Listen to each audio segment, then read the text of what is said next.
Hello friends, welcome to the new episode of classes and current affairs. जैसा कि हम सभी जानते हैं कि कैंसर बहुत ही डेंजरस होता है और ये लाइफ थ्रेटनिंग होता है। मतलब अगर किसी को कैंसर हो जाए तो ट्रीट करना काफ़ी ज़्यादा मुश्किल होता है और एक्सपेंसिव होता है और ये सब के बस की बात नहीं होती है। हालाँकि हमारे पास कैंसर को क्योर और ट्रीट करने के कई ऑप्शंस अवेलेबल हैं, जैसे कि कीमोथेरेपी हो गया, इम्यूनोथेरेपी हो गया। लेकिन इन सब के कई साइड इफ़ेक्ट भी हैं, जैसे कि कीमोथेरेपी करने से हेयर लॉस होता है, टिश्यू डैमेज होता है। वैसे अभी कैंसर ट्रीटमेंट पर कई रिसर्च चल रहे हैं, लेकिन कैंसर को ट्रीट करने का कोई कंक्रीट जिसके कोई साइड इफ़ेक्ट भी ना हो, ऐसा कोई ट्रीटमेंट नहीं है कि साइड इफ़ेक्ट भी ना हो और वो ट्रीट भी हो जाए। तो वैसे आपको लग रहा हो कि हम अभी इस पे बात कर ही क्यों रहे हैं?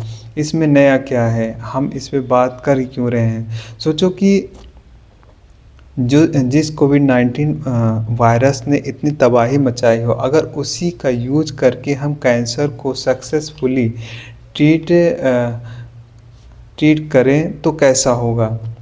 रिसेंटली इसी से रिलेटेड एक न्यूज़ टाइम्स ऑफ इंडिया में पब्लिश हुई है और ये एक रिसर्च पे न्यूज़ है और ये research north western medicine Canning thoracic institute में किया गया है।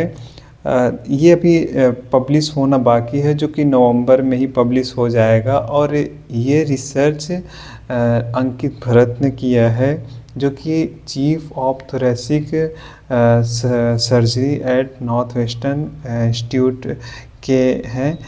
तो क्वेश्चन अब ये है कि ये कोविड-19 वायरस कैंसर सेल्स को रोकने में, ट्रीट करने में कैसे हेल्प कर सकता है?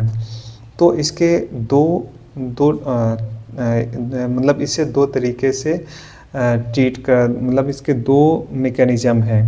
पहला तो ये है कि जो मोनोसाइट्स होते हैं वो कैंसर फाइटिंग सेल्स को अट्रैक्ट करते हैं और ये ट्यूमर सेल्स से फाइट करते हैं और उनको ख़त्म करते हैं। लेकिन कई बार होता है कि ये ट्यूमर सेल्स जो है मोनोसाइट्स को प्रोटेक्टिव शील्ड्स की तरह यूज़ करते हैं, जिससे कि ये कैंसर फाइटिंग सेल्स उनको ख़त्म नहीं कर पाती। लेकिन कोविड-19 वायरस के प्रेजेंस में ये शील्डिंग इफ़ेक्ट चेंज हो जाता है और ये कोविड-19 वायरस इन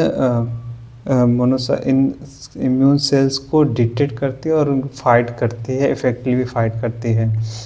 दूसरा ये है कि जो कोविड-19 वायरस के अंदर आरएनए होता है, वो ट्रिगर करता है एक यूनिक इम्यून सेल के डेवलपमेंट में, जो कैंसर सेल के अगेंस्ट फाइट करती है और यही सेल्स फिर ट्रेवल करती है और ट्यूमर के अंदर कैंसर सेल्स पर अटैक करती है।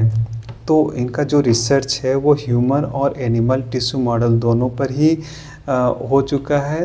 तो ये कितना सोचिए कितना इनक्रेडिबल है। मतलब इनक्रेडिबल इन दिस सेंस, मतलब जो वायरस पैंडेमिक में यूज़ हुआ, अब वही वायरस का यूज़ कैंसर सेल के ट्रीटमेंट में यूज़ हो रहा है।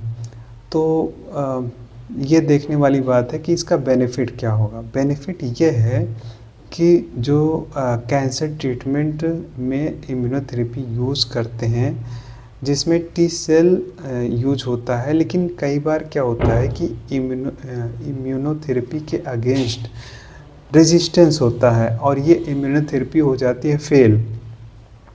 हालांकि इनके फाइंडिंग में ये मिला है कि ये इम्यूनोथेरेपी इनकी ये रिसर्च रिप्लेस नहीं कर देगी, लेकिन अगर इम्यूनोथेरेपी